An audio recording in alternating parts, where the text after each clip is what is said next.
Welcome to the yet another poll numbers breaking scenario here at the election headquarters in One India. Keshav Kand is there with me. Keshav, well, the numbers here for the NDA, obviously, each of them have given them the clear majority, barring one. I think we should start with that. Journo Mirror is giving 130 to 140 to Mahagathbandhan and 100 to 110 to NDA. ये exception कैसे? Going against the Tide उन्होंने सोचा होगा कि सब वैसे दे रहे तो हम ऐसे कर बिल्कुल। और ऐसे जब नंबर आते हैं मतलब कोई तारतम्य ही नहीं है। ये नंबर देखिए, जर्नो मिरर 130 से 140 दे रहे हैं एनडीए महागठबंधन को, और दूसरी तरफ तमाम अन्य पोल हैं जो एनडीए को एक तरफा जिता रहे हैं। इसमें से कुछ नंबर और भी मजेदार हैं पंकज, ये देखिए। दो नंबर में यहाँ पर हाईलाइट और करना चाहूंगा। एक तो हमने जर्नो मिरर का देखा। जर्नो मिरर एकमात्र ऐसा एग्जिट पोल है जो आज पब्लिश हुआ है और उसमें महागठबंधन को बढ़त मिल रही है। ये पोल डायरी देखिए, 184 से 209 सीटें ये दे रहे हैं एनडीए को जी। प्रजा पोल एनालिटिक्स ये भी कमोबेश उसी रेंज में है, 186 सीटें ये एनडीए को दे रहे हैं जी। ऐसे पोल्स जब आते हैं तो एग्जिट पोल जैसे फिनोमिना से लोगों का भरोसा उठ जाता है। बिल्कुल, ये more loyal than the king वाली सिचुएशन। एग्जैक्टली। देखिए, we are not denying the fact, हो सकता है भाई लग गया तो तीर नहीं तो तुक्का, यही वो आंकड़े हो जाएं एनडीए अलायंस को। लेकिन हमारा कहना है कि इतना डिफरेंस होना, 186, 145, 133, कुल मिलाकर सब तरह के नंबर्स यहां पर दिखाई दे रहे हैं। एक ही चीज कॉमन है कि 99.99% जो है वो एनडीए के पक्ष में बहुमत दे रहे हैं। एनडीए के पक्ष में है। आंकड़े हो सकता है कि एनडीए की सरकार भी बने, और हम सब लोग बार बार ये कहते आ रहे हैं कि मुकाबला भले कांटे का है, अंत में बाजी एनडीए मार ले जाता है। पिछले चुनाव में भी यही हुआ जी। आरजेडी सबसे बड़ी पार्टी बनती है लेकिन बाजी मार ले जाता है एनडीए। इस बार भी अगर आरजेडी सबसे बड़ी पार्टी बने तो मुझे बहुत ज्यादा आश्चर्य नहीं होगा। लेकिन जिस तरह से नंबर्स आए हैं, कोई तारतम्य ही नहीं है, कोई मेल ही नहीं है। ये समझ नहीं आता है कि क्या एग्जिट पोल बनाने वाली अलग अलग एजेंसीज जो हैं उनकी मेथोडोलॉजी अलग अलग होती है, कैसे बनाते हैं, सैंपल साइज हो सकता है। मैं तो ये कहूंगा निष्ठा भी किधर है, निष्ठा तो सवाल के घेरे में है। खैर, राजनीति जैसे मैदान में है, आप तो निष्ठा की बहुत ज्यादा उम्मीद नहीं की जा सकती है। निष्ठा किस तरफ झुकी हुई है, ये loyalty, more loyal than the king, जो आप हमेशा कहते हैं। जी बिल्कुल। चाणक्य स्ट्रेटजीज 130 से 138, ये कुछ ऐसे नाम है। पोल स्ट्रैट 133 से 148, रफली सेम ब्रैकेट में आता है। पोल डायरी और घोड़े ने खोल दिए, खोल दिए उन्होंने। प्रजा पोल फिर हो गया, और फिर टीवीआई, टीआईएफ एंड जेबीसी। कुछ ऐसे पोल भी है पंकज जिसमें मैं आपको यहाँ पर ले चलता हूँ। चाणक्य स्ट्रेटजीज पिछली चुनाव में भी मुझे लगता है इन्होंने तो मेहनत ही नहीं की होगी। जो पिछले 2020 के चुनाव का डेटा इनके पास पड़ा होगा, उसी को इन्होंने रिपब्लिश मार दिया है। पिछले बार सबसे ज्यादा करीब यही थे। पिछले बार चाणक्य ने 125 से 130 सीटें एनडीए को दी थी। उसके बीच में ही 120 से 130 सीटें एनडीए को दी थी। एनडीए को 125 सीटें आई थी पिछली बार जी। इस बार भी जो इनके आंकड़े हैं, मुझे लगता है सबसे ज्यादा करीब यही रहेंगे। पिछले चुनाव में हालांकि चाणक्य के अतिरिक्त दैनिक भास्कर का भी एक पोल था जो 125 से 135 सीटें दे रहे थे एनडीए को। उनका भी करीब करीब ठीक रहा था, लेकिन क्लोजेस्ट जो रहा था जी, अगर मेरी मेमोरी ठीक है तो उस पिछली मर्तबा चाणक्य सबसे ज्यादा करीब गया था। लेकिन ऐसे पोल्स के, आप भी बिहार के चुनावी दौरे से आए हैं वापस, लोगों से हम वहां पर बात कर चुके हैं, देख चुके हैं, जो वहां पर गणित है मतदान का वो भी हम समझ रहे हैं। ऐसा मैंडेट शायद पॉसिबल नहीं हो सकता है। बिल्कुल। वैसे देखिए, बिहार का चुनाव है, और बिहार को जिस तरह से mother of all democracies, mother of all elections भी कहते हैं, तो लाजमी है कि बहुत सारे पोलस्टर्स जो हैं वो अपने चुनावी आंकड़ों के साथ आते हैं। कई इंडिपेंडेंट मीडिया एजेंसीज भी अपने पोल्स कर रही है बिना किसी पोलस्टर एजेंसी के सौजन्य से।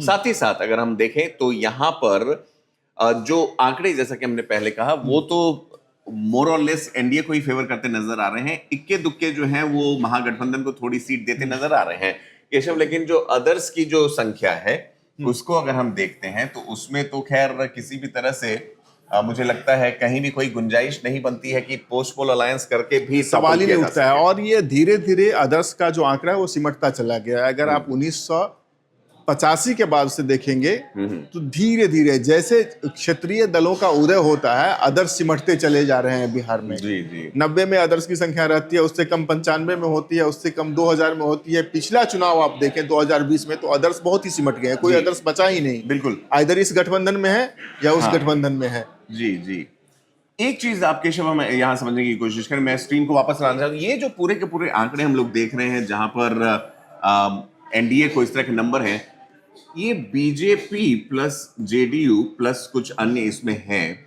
इसमें बीजेपी का उद्भव कितना हो सकता है? मुझे लगता है पंकज, पिछली बार जो बीजेपी को नंबर आए थे चुनाव में, 74 सीटें जीती थी। ठीक है। और पिछली बार के आंकड़े को बीजेपी रिटेन कर ले तो मेरे ख्याल से ये बहुत बड़ी बात होगी। 74 से 75 हो सकता है, 76 नहीं होगा मेरे हिसाब से, अगर मैं अच्छा। समझ पाया हूं बिहार के मतदाताओं का मूड। तो आप भी साथ में थे कई सारी बिल्कुल, जगहों पे। बिल्कुल। मैं ये ओपनली कह सकता हूं, अब तो चुनाव हो चुके हैं, मतदान खत्म हो चुका है। मुझे जो ग्राउंड पे महसूस हुआ लोगों से बात करने पे, नीतीश कुमार के पक्ष में थोड़ा सा अंडर करंट भी था। अच्छा। लोग नीतीश कुमार की योजनाओं को अप्रिशिएट कर रहे थे, नीतीश कुमार की उपलब्धियों की बखान कर रहे थे। जी। नीतीश कुमार के स्वास्थ्य को लेकर जो प्रश्न उठाए गए थे महागठबंधन की तरफ से, उसको भी लोग खारिज कर रहे थे। और नीतीश कुमार से मुझे लगा कि लोगों का एक कुछ न कुछ भावनात्मक जुड़ाव इस चुनाव में हो रहा है। इस गठबंधन में आपको लगता है जेडीयू अपर हैंड मेंटेन करती है? क्योंकि सीट्स के मामले मुझे में लग रहा पिछली है। बार भी जेडीयू जी। बीजेपी ज्यादा थी जेडीयू बिल्कुल, से। क्या यहाँ एडवांटेज जेडीयू हो सकता है? यहाँ बिल्कुल होगा। आप देखिए, जेडीयू की पिछली बार 43 सीटें थी। मेरा अनुमान है कि जेडीयू की सीटें करीब करीब 60 के आसपास जा सकती 60 के आसपास, ठीक है। इन लोगों ने जो बंटवारा किया था, हालांकि उन्होंने 121 और 121 का किया था, मुझे नहीं। लगता है। इन्होंने जो JDU बंटवारा किया था वो 101 101 सीटों का 101 बंटवारा जी हुआ जी था। 101 का, बिल्कुल सही कह रहे हैं। तो उसमें से अगर आप कह रहे हैं कि तकरीबन 70 अगर जेडीयू ले जाती है, तो आप देखें लगभग 70%। तो मुझे लगता है नीतीश कुमार के चीफ मिनिस्टर्स पोस्ट पर अगर किसी भी तरह से अटकलें या कयास लगाई जा रही हैं, तो दे वुड बी क्लियर्ड। नहीं, नीतीश कुमार को तो अभी जो निवर्तमान विधानसभा है उसमें भी 43 सीटें ही आई थी। जी, उसमें भी चाहे इस गठबंधन से हो चाहे उस गठबंधन से, उनके बने चीफ मिनिस्टर की कुर्सी पर कोई संकट नहीं होता लेकिन है। अगर बीजेपी के नंबर्स ऊपर जाते हैं, आपको लगता है? मुझे नहीं लगता है कि बीजेपी के नंबर और ऊपर जाएंगे। लेकिन अगर हाइपोथेटिकल सिचुएशन होता है, तो क्या नीतीश कुमार चीफ मिनिस्टर रहेंगे? क्वेश्चन तो ये है, who will be the chief minister? नहीं, चीफ मिनिस्टर तो नीतीश कुमार ही रहेंगे। आप देख रहे हैं कि बिहार में तमाम पोस्टर लगे हुए हैं, 25 से 30 फिर से नीतीश। और लेकिन कभी हमने अमित शाह या किसी को भी ये कहते हुए नहीं सुना कि चीफ मिनिस्टर नीतीश कुमार ही होंगे। हारकर अमित शाह को भी यही कहना पड़ा कि चुनाव नीतीश कुमार के नेतृत्व में लड़ा जा रहा है। नेतृत्व में अगर आप लड़ा ये जा रहा नहीं है। कहते जी, जी। तो सोच लीजिए कि बीजेपी की सीटें भी नहीं बढ़ती। अब अगर वो तो बात बीजेपी सही है। बढ़ती, क्या उसको रिटेन करना भी मुश्किल हो जाता बीजेपी को बिहार जैसे राज्य में। तो मुझे लगता है कि नीतीश कुमार एक्स फैक्टर थे, इस बार भी रहेंगे। नीतीश कुमार बेड़ा होना- पार तो बीजेपी का लगवा सकते हैं, बीजेपी इज राइडिंग। ये बिहार में होता है और कई हाँ। ऐसे स्टेट्स हैं, तमिलनाडु में देख लीजिए या केरल में देख लीजिए, तो वहां पर जो रीजनल पार्टी होती हैं, उनके कंधों पर सवार होकर नेशनल पार्टीज चलती हैं कुछ हद तक। तो यहाँ बीजेपी महागठबंधन में भी वही स्थिति है। नहीं, महागठबंधन में भी वही स्थिति है। कांग्रेस उनके साथ जबरदस्ती चिपके हुए हैं। और कांग्रेस दरअसल महागठबंधन में एक लिएबिलिटी है बिहार के संदर्भ में। राष्ट्रीय संदर्भ में लोकसभा के चुनाव में कुछ अलग तस्वीर हो सकती है, लेकिन पिछले जितने चुनाव देखेंगे आप, सिवाय 2015 की, 2015 में भी कांग्रेस को जीवन दान नीतीश कुमार ने ही दिया था। महागठबंधन शब्द जो है पहली बार नीतीश कुमार ने ही इजाद किया। अच्छा। और 2015 के चुनाव में राष्ट्रीय जनता दल यूनाइटेड और कांग्रेस को मिलाकर के जो अलायंस बना, उसे नीतीश कुमार ने पहली बार महागठबंधन कहा था। और वही एक ऐसा मौका था कि लगा कांग्रेस बाउंस बैक कर रहा है।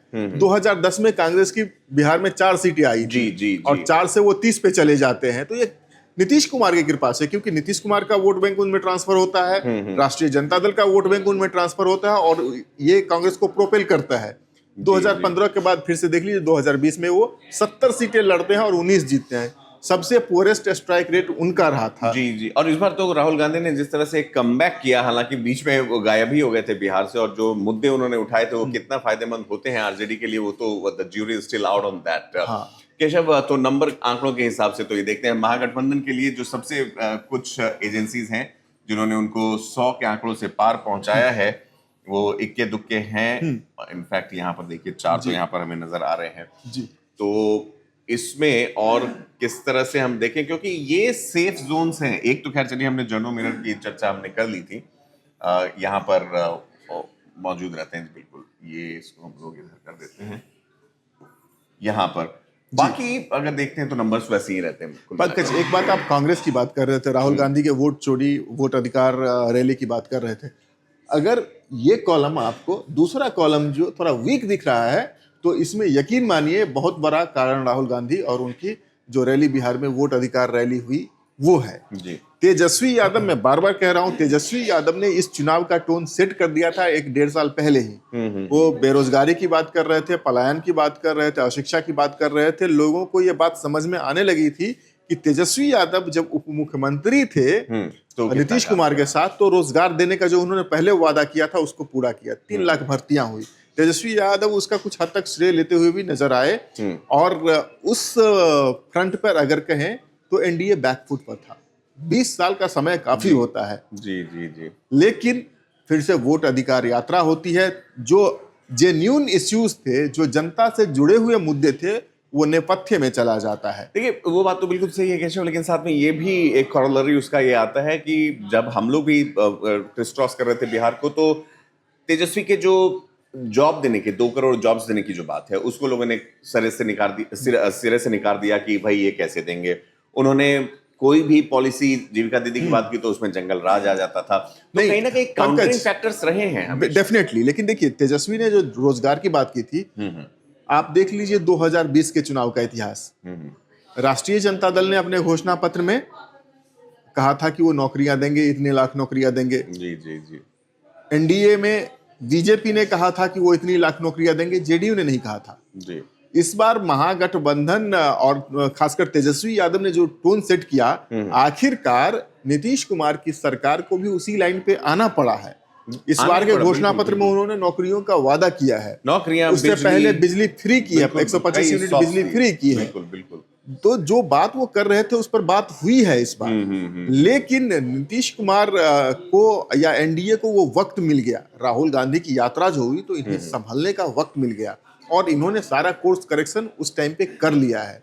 ये जो जो दूसरा कॉलम वीक दिख रहा है हमें, तो उसमें मेरा पूरा यकीन है कि बड़ा कारण कांग्रेस होगी, बड़ा कारण राहुल गांधी होंगे। राहुल गांधी को समझना चाहिए कि अलग अलग जगहों पर मुद्दे अलग होते हैं।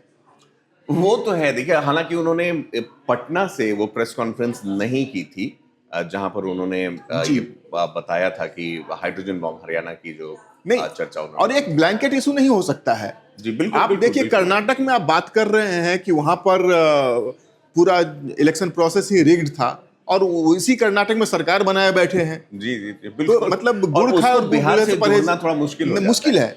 तो बिहार के जो मुद्दे हैं और जो आपका अलायंस पार्टनर, जो लीडिंग अलायंस पार्टनर है, उसको सेट कर चुका है, उस पर एग्रेसिवली बढ़ रहा है, आपको उसमें वहां पर सपोर्टिंग प्लेयर की भूमिका निभानी चाहिए थी। आपको वही मुद्दे वहां पर और जोर शोर से उठाने चाहिए थे। पूरा एक विमर्श तैयार कर देना चाहिए था। लेकिन थोड़ा वोट चोरी, थोड़ा नौकरी, थोड़ा पलायन, उसमें मुद्दा बिखर गया।